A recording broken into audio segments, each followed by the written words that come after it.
À présent, je donne la parole à M. Mohamed Aïb Salim Dafé, président du groupe parlementaire PASTEF les Patriotes.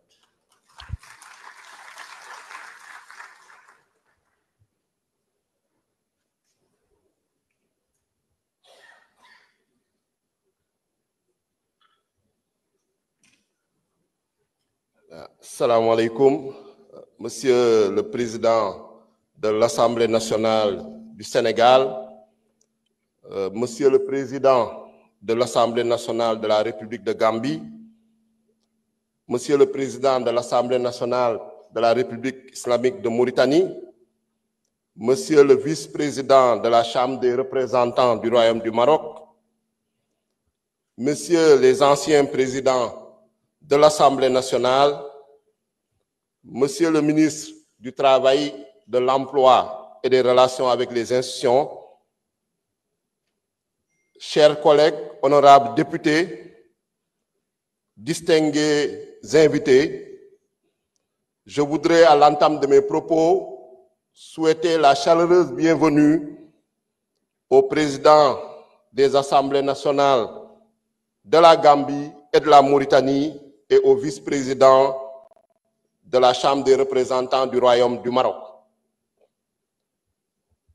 Nous voudrons également remercier Monsieur le Président de l'Assemblée nationale du Sénégal pour nous avoir permis de nous exprimer en cette circonstance solennelle de clôture de la session ordinaire unique 2024-2025. Il me plaît de magnifier cet acte de rupture qu'est cette organisation de cette cérémonie de clôture, puisque traditionnellement, nous clôturions la session lors du débat d'orientation budgétaire avec souvent un discours du représentant du gouvernement, le ministre chargé des relations avec les institutions, et avec le discours du président de l'Assemblée nationale du Sénégal. L'organisation spéciale d'une cérémonie de clôture cette année témoigne de la volonté de rupture et de transparence du président de l'Assemblée nationale du Sénégal, ainsi que de tous les députés ici présents à travers les différents groupes parlementaires et les non-inscrits. Puisque nous devrions toujours nous rappeler que nous avons été mandatés par le peuple sénégalais. Et ce peuple attend que nous lui rendions compte régulièrement de ce mandat. Et je pense que c'est la démarche depuis l'installation de l'Assemblée nationale du président Malick Ndiaye. Ouvrir l'Assemblée nationale aux citoyens, ouvrir l'Assemblée nationale au peuple sénégalais, ouvrir également l'Assemblée nationale à nos amis, notamment du continent africain, nos amis gambiens, nos frères et sœurs mauritaniens, nos frères et sœurs marocains ici présents et nos frères et sœurs de toute la CEDEAO ici représentés également. À la clôture, à la fin de cette session ordinaire unique, nous pouvons tirer un bilan satisfaisant. Puisque l'Assemblée nationale, comme vous le savez, a 3 compétences constitutionnelles. Voter la loi, contrôler l'action du gouvernement, évaluer les politiques publiques. En ce qui concerne la procédure législative, nous avons abattu un intense travail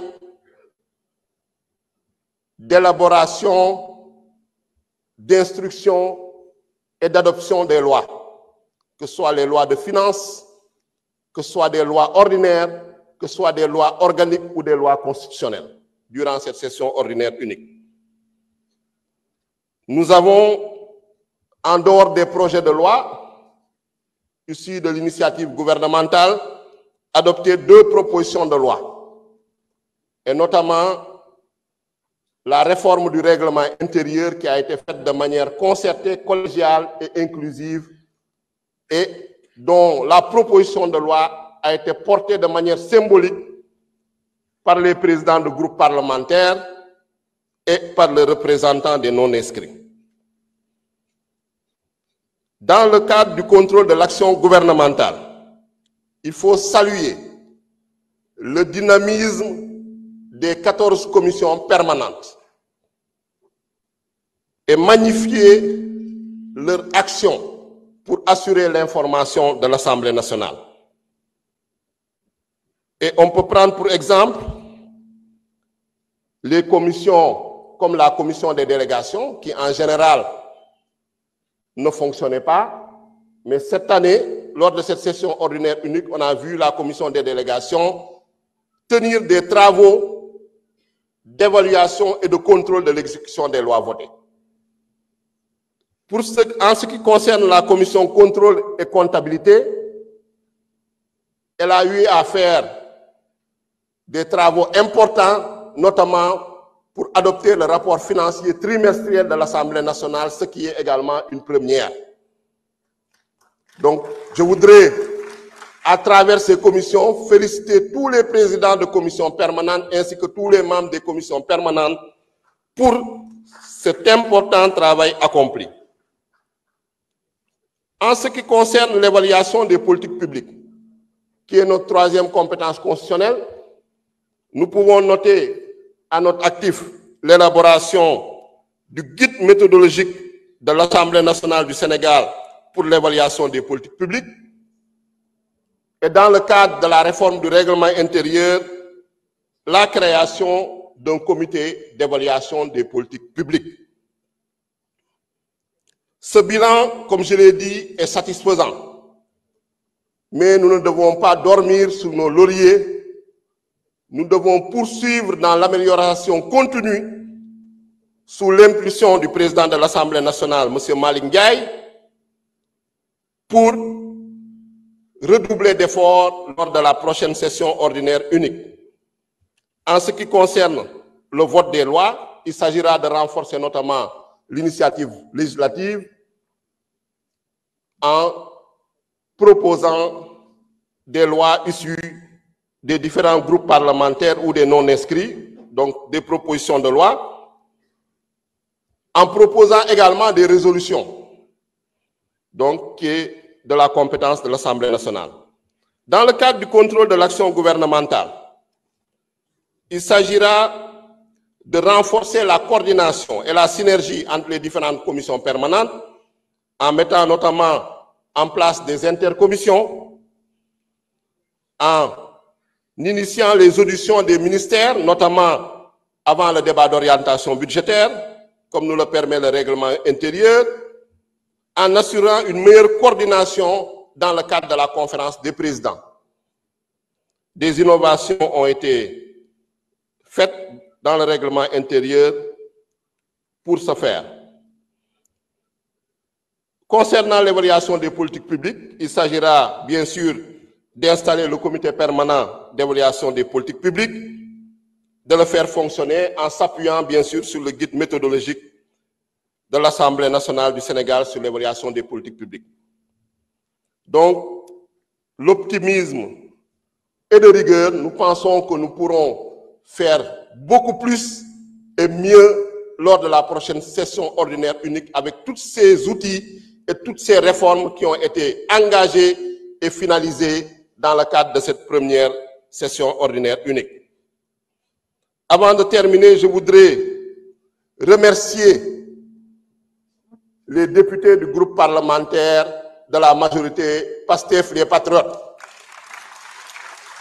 Remercier d'abord Monsieur le Président du parti Ousmane Sonko, qui a été notre tête de liste et qui a conduit cette liste à la victoire en nous permettant d'obtenir 130 députés sur 165.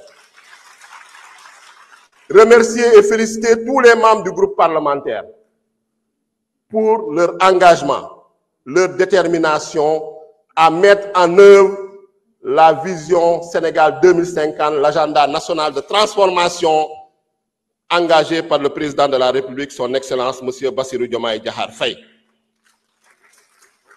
Remercier également pour leur sérénité lors des débats, parce que nous l'avons constaté, durant ces 7 mois, il n'y a pas eu d'incident, ni en commission, ni en séance plénière. Pour également la qualité des débats. Donc, nous vous exhortons à continuer dans cette voie, puisque c'est cela dont il s'agit, représenter dignement et qualitativement les Sénégalais.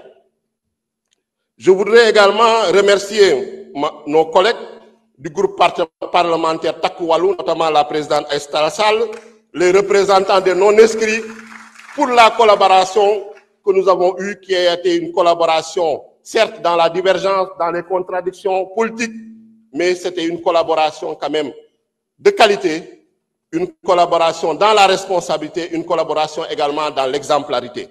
Et ensemble, malgré nos divergences, malgré nos contradictions, nous avons pu travailler dans les différents groupes, comités ad hoc que le président de l'Assemblée nationale a eu à mettre en place pour produire le règlement intérieur, finaliser, en tout cas innover le règlement intérieur, et également élaborer une méthodologie d'évaluation des politiques publiques. Je pense que c'est ça l'Assemblée nationale. Et nous pouvons être fiers de cette Assemblée nationale. Nous pouvons être fiers du président Malick Ndiaye. Nous pouvons être fiers de tous les députés ici présents. Nous pouvons être fiers également de notre gouvernement ici représenté par le ministre chargé des relations avec les institutions, M. Abass Fall. Pour terminer, je voudrais remercier également l'administration parlementaire, ainsi que tout le personnel administratif, technique et de service qui ont eu à nous accompagner, notamment les assistants parlementaires, le cabinet du président Malick Ndiaye, le secrétaire général adjoint, ainsi que toutes les directions ici représentées. Donc nous remercions, en tout cas nous nous engageons, Monsieur le Président de l'Assemblée nationale du Sénégal, à faire plus, à faire mieux pour le Sénégal, pour le peuple sénégalais qui nous a donné l'honneur de les représenter ici. Merci beaucoup.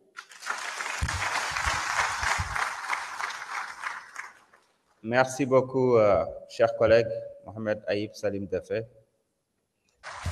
Je vous remercie, chers collègues. Je donne à présent la parole à Madame Aïssata Tall, présidente du groupe parlementaire Takku Wallu Sénégal.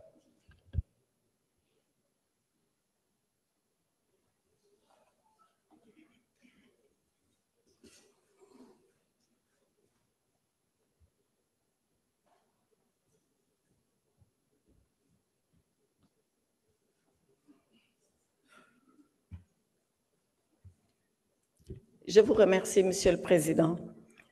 Monsieur le Président, le 17 novembre 2024, le peuple sénégalais, comme d'un seul homme, s'est levé et a exprimé son choix et sa volonté. Et voilà que par cette volonté du peuple, nous sommes là, nous, députés de la nation. Et depuis le 2 décembre, inlassablement à son service et au service du Sénégal.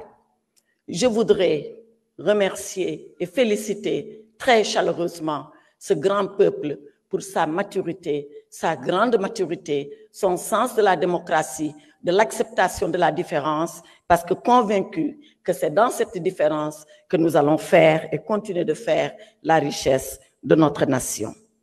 Monsieur le Président, permettez à ce point de mon propos que je puisse adresser ma reconnaissance et toute ma gratitude à son Excellence le Président Macky Sall, qui a conduit la liste qui nous a menés à l'Assemblée nationale.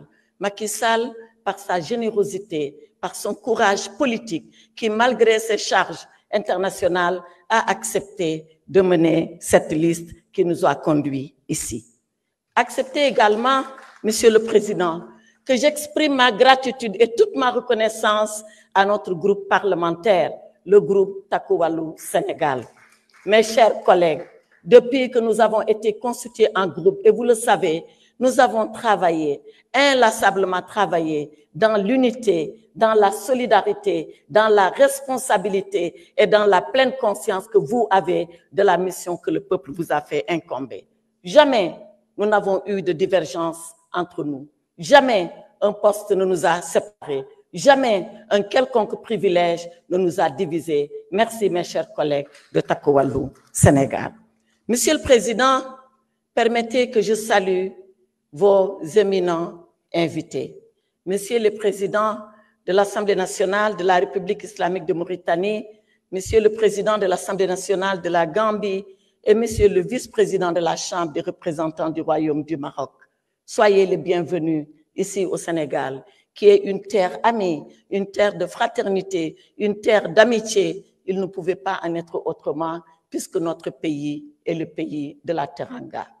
Monsieur le Président de l'Assemblée nationale, merci de nous avoir conviés et de nous avoir associés à cette cérémonie solennelle. Et vous nous avez dit de faire le bilan. Le bilan, c'est la rétrospective.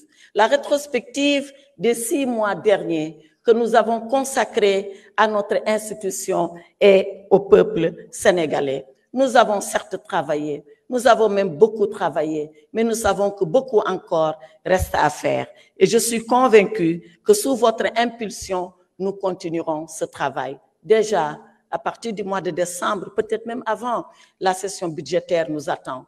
Les questions financières lancinantes, la situation économique et sociale de notre pays sont des préoccupations que nous aurons à cœur de prendre en charge. Nous le ferons avec vous, Monsieur le Président. Nous le ferons avec l'ensemble des collègues. Nous serons ici, cœur palpitant de notre démocratie, pour discuter de notre pays, parler des problèmes, parfois avec beaucoup de véhémence, parfois avec beaucoup de difficultés, mais avec la claire conscience que nous le faisons que pour le bien du Sénégal et pour faire avancer notre pays. Monsieur le Président, nous serons à ce rendez-vous de la rentrée et nous continuerons le travail. Nous savons que vous avez à cœur de nous mettre dans les meilleures conditions. Vous avez engagé les réformes. Nous les poursuivrons avec vous tant qu'elles sont faites pour le bien du peuple sénégalais. C'est la raison pour laquelle nous nous réjouissons de ce que nous avons fait, même si nous savons que beaucoup de choses restent encore à faire. Merci, Monsieur le Président. Nous sommes là, tous ensemble, la main dans la main, députés de la majorité, députés des non-inscrits, députés de l'opposition parlementaire, pour accompagner cette impulsion nouvelle à l'Assemblée nationale, une institution vénérable. Là où vous êtes, Monsieur le Président, vous êtes l'héritier d'une très longue tradition démocratique. De Lamine Gueye à vous-même, en passant par tous les autres.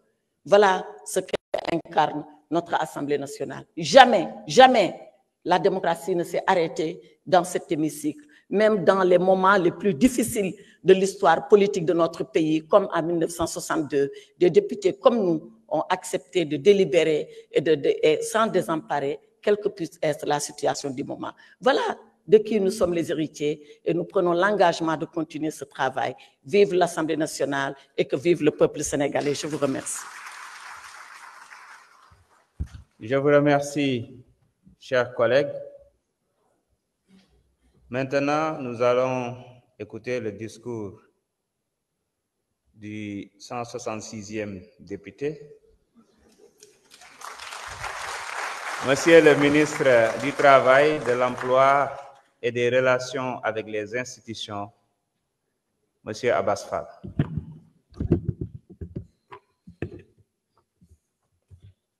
Merci beaucoup, Monsieur le Président de l'Assemblée nationale, honorables députés, Mesdames et Messieurs les membres de l'administration publique et de l'Assemblée nationale, Messieurs les anciens présidents de l'Assemblée nationale du Sénégal, Monsieur le Président de l'Assemblée nationale de la Gambie, Monsieur le Président de l'Assemblée nationale de la Mauritanie, Monsieur le représentant du Président de la Chambre des représentants du Royaume du Maroc, Mesdames et Messieurs les journalistes, très chers compatriotes, distingués invités. Je voudrais saisir, si vous le permettez, l'opportunité que m'offre cette prise de parole devant cette auguste assemblée pour saluer chacune et chacun de vous très chaleureusement et vous féliciter pour le bon déroulement des travaux de cette session qui prend fin aujourd'hui. Pour la première fois dans l'histoire du Parlement sénégalais, les députés marquent la clôture de la session unique par une cérémonie officielle à laquelle sont conviés des autorités de la République et des parlementaires des pays frères de la CEDEAO et d'autres pays africains. Cette initiative du président de l'Assemblée nationale, M. Malick Ndiaye, et de son équipe est la preuve d'une institution parlementaire dynamique et ancrée dans la volonté d'une coopération parlementaire conformément aux principes de la politique d'intégration africaine du gouvernement sénégalais. Monsieur le Président, distingués invités, honorables députés, nous avons tous ici ensemble, le samedi dernier, adopté la loi de finances rectificative pour l'année 2025, puis tenu le débat d'orientation budgétaire, nous conformons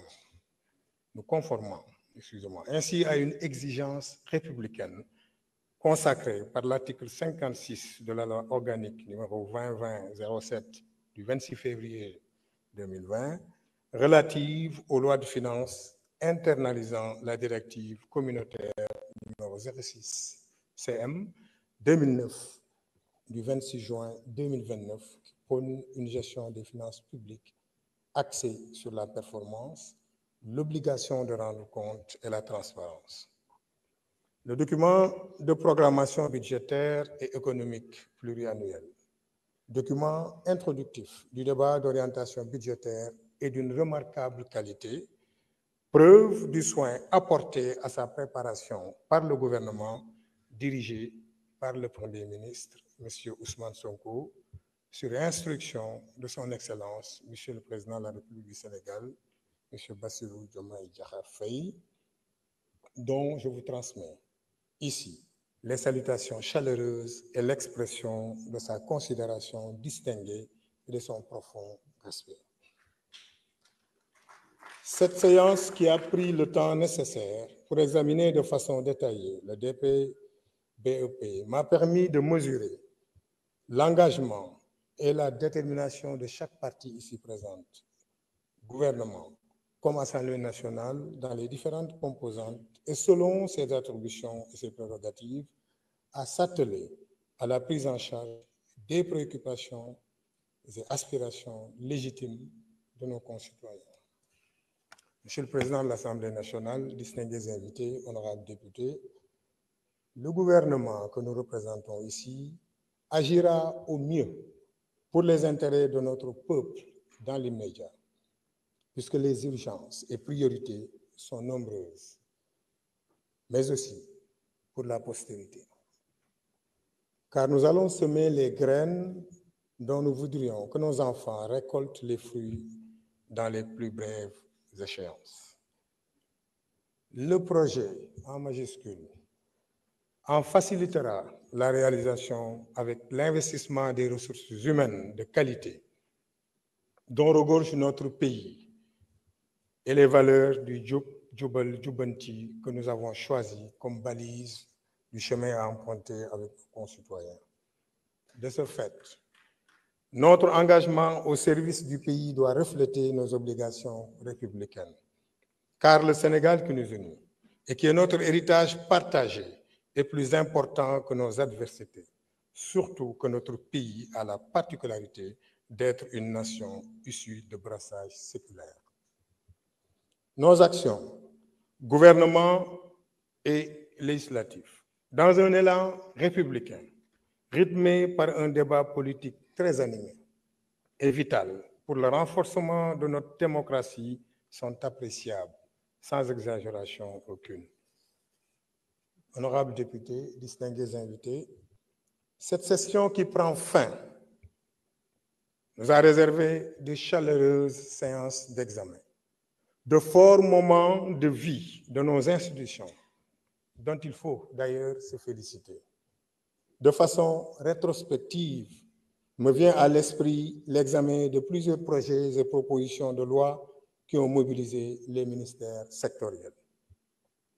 Avec votre autorisation, bien sûr, et sans verser dans un fastidieux exercice de vouloir les citer, j'en mentionnerai certaines concernant différents domaines, notamment sociaux, politiques et économiques, tels que Le projet de loi numéro 01-2025 portant réglementation bancaire, le projet de loi numéro 02-2025 portant réglementation de la microfinance, le projet de loi numéro 03-2025 autorisant le président de la République à ratifier la convention entre le gouvernement de la République du Sénégal et le gouvernement du Royaume du Maroc avec l'assistance aux personnes détenues et sur le transfèrement des personnes condamnées, signé le 17 décembre 2004 à Rabat, au Maroc.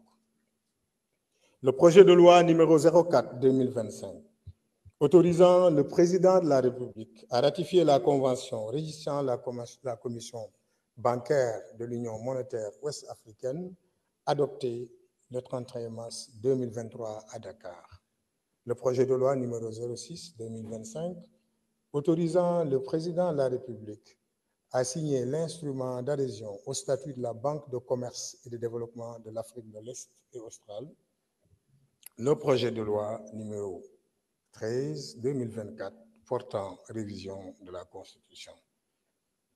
Et tout dernièrement, la proposition de loi portant révision de la loi organique, qui est une mise à jour de votre outil de travail qu'est le règlement intérieur pour l'adapter aux exigences d'efficacité, de transparence et de performance que commandent nos orientations clairement identifiées dans l'agenda de transformation nationale.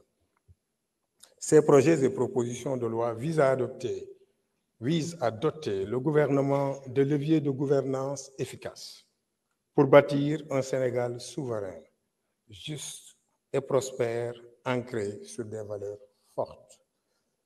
Monsieur le Président de l'Assemblée nationale, l'institution que vous dirigez est la deuxième institution de notre pays. Elle est un lieu de manifestation de notre vitalité démocratique. Un espace de débat au sein duquel sont auscultées les politiques publiques et examiner les crédits destinés à la construction et à la transformation de notre pays. L'Assemblée nationale est aussi ce lieu de représentation, malheureusement particulièrement exposé, souvent hâtivement jugé. Et il faut malheureusement le noter, généralement condamné sans rémission. Mais je vous encourage à continuer à faire votre travail pour que les Sénégalais comprennent ce que l'Assemblée nationale représente dans ce pays. En ma qualité de ministre chargé des relations avec les institutions, je dois témoigner devant les Sénégalais que dans cet espace-ci, comme dans de nombreux autres dans notre pays, il existe des femmes et des hommes de valeur, des intellectuels accomplis, des patriotes ardents, bref, des hommes et des femmes de vertu qui s'investissent pour le progrès économique et social de notre pays, pour l'amélioration continue de la qualité de vie de chaque Sénégalaise et de chaque Sénégalais. Vous méritez le respect et la considération des Sénégalais. Vous continuerez aussi à le mériter si vous gardez à l'esprit que vous êtes là pour le peuple. Dans cet esprit, je salue de nouveau tout le travail qui a été collectivement abattu ici. Et chaleureusement aussi, je salue en cette fin de session tout un chacun ici. Je souhaite à chacune et à chacun d'entre vous des vacances parlementaires mises à profit pour exercer votre mission de contrôle du gouvernement sur le terrain de vos localités respectives. Je sais que la session prend fin, mais le travail de parlementaire sur le terrain ne va pas s'arrêter si je connais bien les gens qui sont ici. Je vous dis aussi que c'est avec un réel plaisir que je compte vous retrouver, s'il plaît à Dieu, en octobre, Inch'Allah. Je vous remercie de votre aimable attention.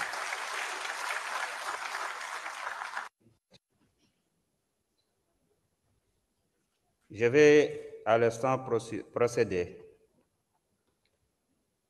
à la lecture de notre discours de clôture de la session ordinaire unique. Monsieur le Président de l'Assemblée nationale de la République de Gambie, chers frères, Monsieur le Président de l'Assemblée nationale de la République islamique de Mauritanie, chers frères, Monsieur le représentant du Président de la Chambre des représentants du Royaume du Maroc, Monsieur le ministre du Travail, de l'Emploi et des Relations avec les institutions, chers anciens présidents de l'Assemblée nationale, chers collègues députés, honorables invités, mesdames et messieurs, en cette cérémonie solennelle de clôture de la session ordinaire unique, permettez-moi, avant toute chose, d'adresser mes sincères remerciements aux délégations parlementaires venues des pays amis. Je voudrais citer mes collègues de la Gambie, de la Mauritanie et du Maroc. Votre présence parmi nous n'est pas seulement un honneur. Elle incarne une solidarité parlementaire active et témoigne avec force de la vitalité de la diplomatie parlementaire dans la construction de démocraties solides, coopérantes et résilientes. Je tiens également à rendre un hommage appuyé à l'ensemble de mes collègues députés de notre institution parlementaire. À vous, chers collègues, je dis merci pour votre engagement constant, pour votre esprit de responsabilité, votre sens du sacrifice et votre fidélité au mandat que vous a confié le vaillant peuple sénégalais. J'adresse aussi mes remerciements sincères aux agents de l'administration parlementaire et aux membres de mon cabinet. Dans l'ombre, mais avec un professionnalisme remarquable, ils ont soutenu la dynamique de réforme que nous avons engagée avec détermination. Je tiens également à rendre un vibrant hommage à tous mes prédécesseurs qui ont contribué activement à la vitalité démocratique de notre pays depuis son accession à l'indépendance. Mesdames, Messieurs, chers collègues, honorables invités, cette session a été marquée par un engagement collectif remarquable face à des défis considérables. Dès l'installation de la 15e législature, le 2 décembre 2024, nous avons dû faire face à une urgence institutionnelle, à savoir le vote du budget 2025 dans des délais extrêmement serrés.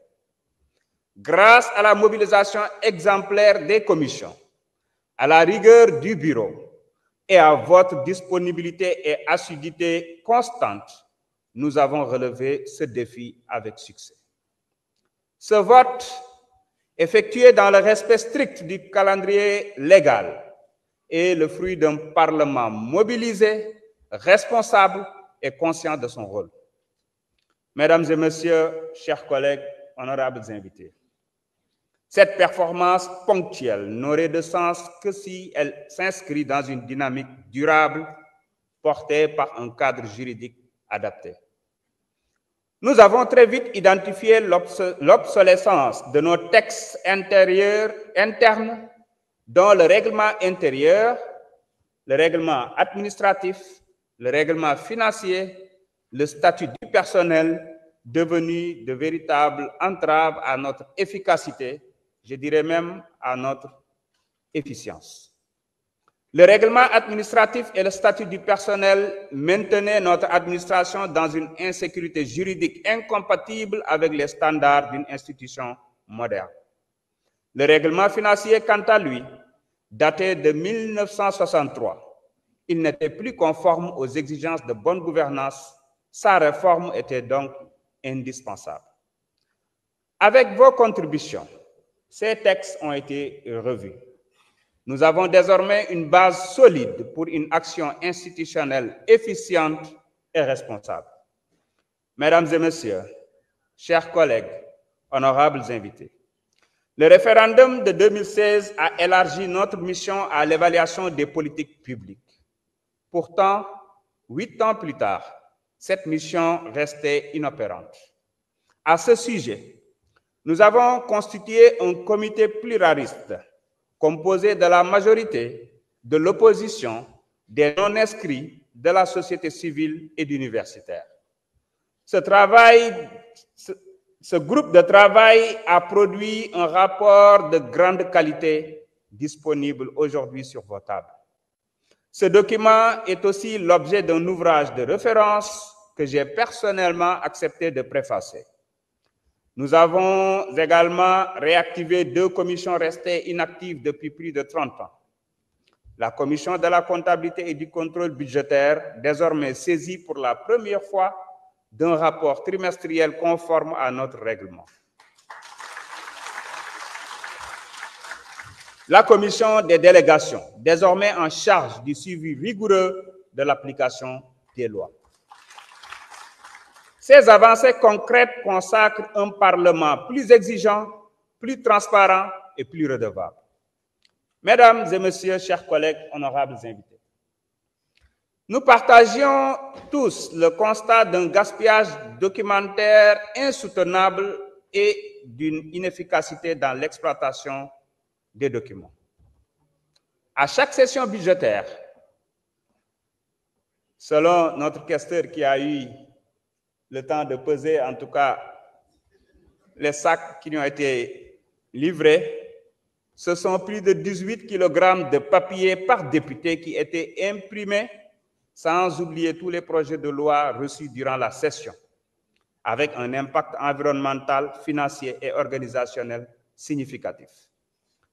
Face à cela, nous avons lancé un ambitieux plan de transformation digitale articulé autour de 4 axes: la transparence et l'efficience, la maîtrise des dépenses publiques, la modernisation et la simplification des travaux parlementaires, mais aussi l'amélioration de la qualité du service rendu aux citoyens.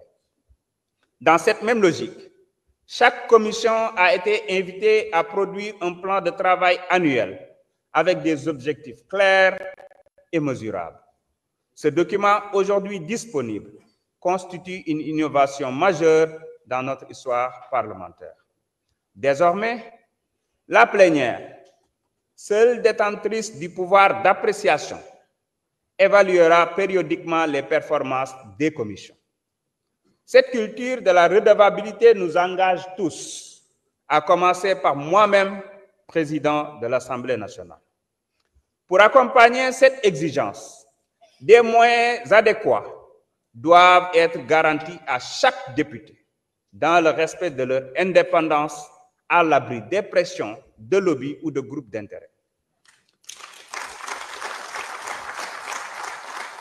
À ce titre, un projet de tournée parlementaire intitulé « Le Parlement chez vous » est actuellement à l'étude au sein du bureau et de la conférence des présidents.